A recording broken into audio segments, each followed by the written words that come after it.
The last chapter of Chainsaw Man was good, like really good. Good to the point where I'm kind of questioning the future of a few characters' lives, although I don't think we're there quite yet. So, yes, welcome to a Chainsaw Man review. Some of you guys have been asking why I haven't done one in a while. I mentioned everything in my update for the New Year video if you wanted to check that out, but if you don't, basically, it just became kind of hard to talk about things chapter to chapter because not a ton would happen within a single chapter, and to do a review every single week just didn't seem to be worth it anymore. So after letting chapters kind of build up for a while, there's been 5 chapters since I've done a review. Now there's kind of like more meat to dig into. There's more things to talk about. And also the last chapter, 155, I have it pulled up on my second screen if you see me looking off to the side there. This had a lot of good shit in it. And it is not that I am not going to make Chainsaw Man reviews anymore. It's just that they're going to be more sporadic. They might be multiple chapters at once. Or we might get a chapter that's just so damn good that I just have to talk about it. And that's kind of where I'm at right now. So brief recap on all the things that I haven't talked about in a video is that Denji did decide to become Chainsaw Man once again. And this was after, I mean, in real time, in our time, like months and months and months of this decision of the cult kind of pushing him towards it while Yoshida giving him this ultimatum not to do it or they're going to kill Nayuta. And it just became this kind of question of if we're ever going to see him again. And after his house burns down or his apartment burns down, all of his pets die, he just kind of breaks. And what I like about it, because I thought they were going to take more time before Denji turned into Chainsaw Man again, but what I like about the way that they did it is because, sure, he turns into Chainsaw Man, and he starts kicking ass, and he starts, like, you know, killing a bunch of people and stuff, but, like, it is not a proud moment, you know? Like, his transformation into Chainsaw Man is kind of like the opposite of a power-up in most manga. Instead of cheering it, I mean, we might cheer in the fact that we haven't seen the Chainsaw Man, you know, persona or form in a while, but in the moment that he does it and the reasons why he does it and the way that he acts while he's in that persona now and really kind of severing himself from Nayuta and cutting all of that off, it just, it becomes way more depressing. You know, it's kind of like, you don't want him to have to go that far, to have to go to that extent, or to do it for the reasons that he's doing it. And then the entire time, he's seeing visions of his younger self, like him as a child, and all of that innocence kind of being taken away. And the themes of Chainsaw Man have always kind of been about, well, connection, about control, the irony of having the control devil. But it's really Denji's life kind of going in these directions to where everyone is pulling the strings and everyone is manipulating him in their own way. Like, not just Makima, but like everybody. Everybody just manipulates them in his own way. And it's like he can never figure out what the right decision is. He can't make any good connections with anybody. And just like, you feel so bad for this guy. And at the end of this chapter, 155, you get that kind of vision once again of him as a child and saying, of course I can't have any connect. You know, I killed my own dad. And you remember, like, he has to fend for himself and that he had to kill for survival and that he had to, you know, do all of these things where he's just wanting this semblance of a normal life. And, you know, even when having aspects of that, there's still this emptiness. And so it's like, you know, it's this kind of like search for identity, I would say, which is ironic because this whole chapter seems to be about the identity of Nayuta. And we get flashback sequences, and this is where it becomes scary. Oh, also another thing that I wanted to say that I missed is that Fumiko, dude, she had potential to be, for me to be new waifu. Like, cute, dark-haired girl, midriff exposed, I'm down. And then, like, Nayuta's asking for help, and she's like, no, that's not my job description. Like, I don't have to help. Like, what the fuck? What a bitch. Anyways, besides that, yeah, Nayuta, you know, she's in this horrible position. She's getting attacked, and Barim, who's also like an asshole, is saying, you know, that Nayuta is trying to control him, that he's going to shoot himself. A lot of people were pointing out the funny aspect that they used an image of a real gun in the image of Barim. And maybe I'm thinking too hard about this. This might not be why this is the reason at all. It might have just be because Fujimoto has like a particular kind of sense of humor, and maybe it would just be funny for him to put a real gun superimposed on the manga image of Brim holding it. But I interpreted it as he is basically trying to make people think that Nayuta is controlling him to, off himself. I don't know what I could say on YouTube at this point. So the irony to me is that the gun was fake because he's acting and it's fake. He's not really about to shoot himself. I don't know.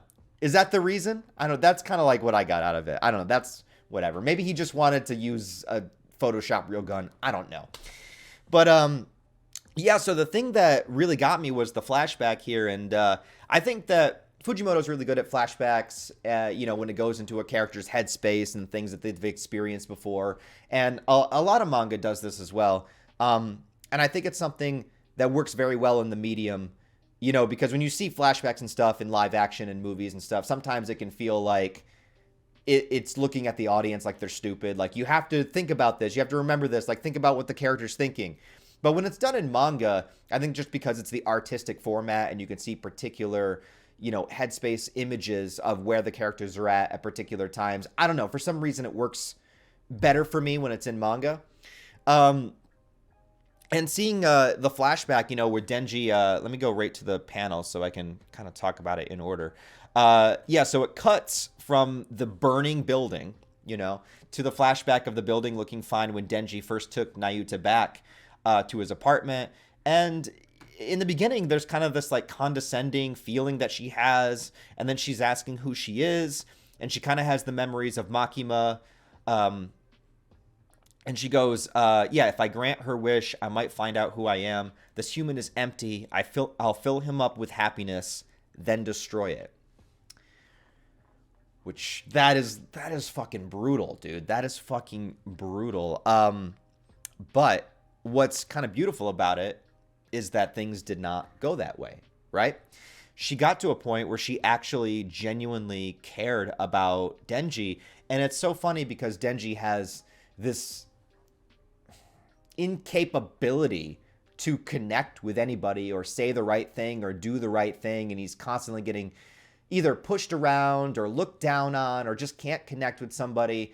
And it's all, the funny thing about Denji is that, he's always just being himself. And that's what kind of, and because he's so fucked up and he has so much trauma and he's so awkward, just things don't work out. But it's the irony that with Nayuta just being himself, just being Denji, just a dude that likes to hang out, walk his dogs, like just being a genuinely nice person. And also, feeling this maybe for the first time, a real sense of responsibility to take care of Nayuta.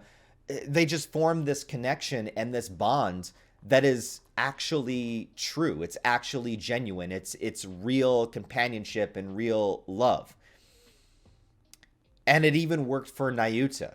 And the only reason is just Denji being Denji, just him being himself. Like, he actually found somebody that liked him for him, and that wasn't the case before, because she's like, first, I'll just act like I'm happy and I'll destroy him. But over time, that's not what happened. And his kind of like cheesiness, like he says,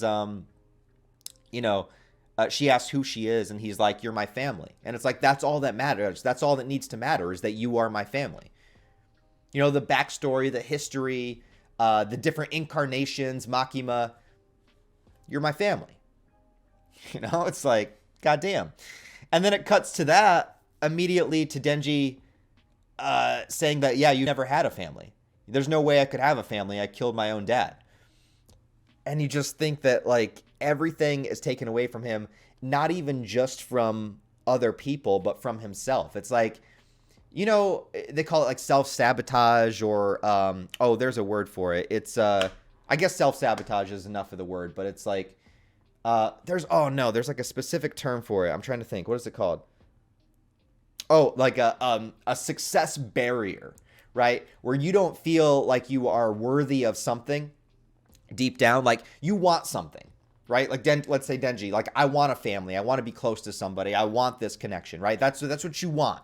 But deep down, whether it's because of past trauma, like Denji, or whether it's because of whatever reason, if you don't feel like you deserve the thing, you will sabotage yourself from having the thing.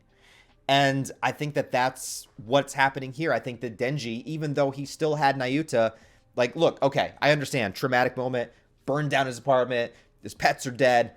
Look, listen, if somebody killed my pet, I would go on a rampage and you'd probably never see me again. But like, you know, but he still had Nayuta. He still had Nayuta, and Nayuta genuinely cares for him.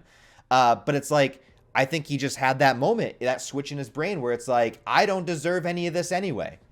I don't feel like I deserve it, even if he's not like consciously thinking it. That's like the subconscious, you know? It's like, I don't feel like I deserve any of this anyway, so fuck it. Chainsaw Man, kill some shit, you know?